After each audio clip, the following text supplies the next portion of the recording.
ఇప్పుడు మన విద్యా వ్యవస్థ ఇలా ఉండడానికి కారణం బ్రిటిషర్స్ మధ్య జరిగిన ఒక డిబేట్ అని మీకు తెలుసా?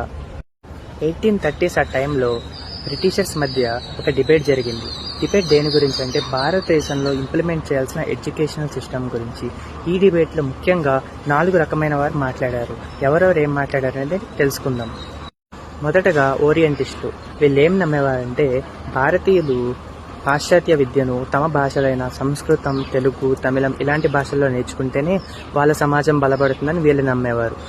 రెండోది యాంగ్లిసిస్టులు. వీళ్ళు ముందు వాళ్ళకి కంప్లీట్గా విరుద్ధం. వీళ్ళు ఏమంటారంటే విద్యా విధానం అంతా ఇంగ్లీష్లో ఉంటేనే భారతీయులు మోడర్న్ అవుతారని వీళ్ళు నమ్మారు. మూడోది ఎవాంజలికల్స్. వీళ్ళు ఏం నమ్మేవారంటే ఖచ్చితంగా పాఠాలతో పాటు బైబిల్ కూడా పాఠశాలలోనే నేర్పించాలి అనేవారు.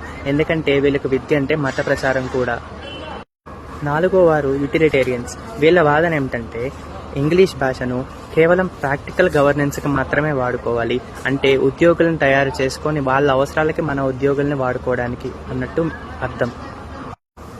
ఇలా డిబేట్ జరుగుతున్నప్పుడు ఒక వ్యక్తి వచ్చాడు. తన పేరే థామస్ బ్యామింగ్టన్ మెకాలే. ఈయన చేసిన పని వల్లే మన విద్యా వ్యవస్థ ఇప్పుడు ఇలా ఉంది. ఇది గురించి ఆల్రెడీ ముందు ఒక వీడియోలో చెప్పాను. చూడకపోతే చూసి థామస్ బ్యామింగ్టన్ మెకాలే గురించి తెలుసుకోండి. ఆయన వల్ల ఇప్పుడు మన విద్యా వ్యవస్థ ఎందుకు ఇలా ఉందో చెప్పాను, తెలుసుకోండి. అంటే ఇప్పుడు మనం చదివే స్కూళ్ళు, సిలబస్, నేర్పించే పద్ధతులు అంతా అప్పుడు జరిగిన ఆ డిబేట్ యొక్క ఫలితమే కదా. మీరేమంటారు? కామెంట్స్లో చెప్పండి.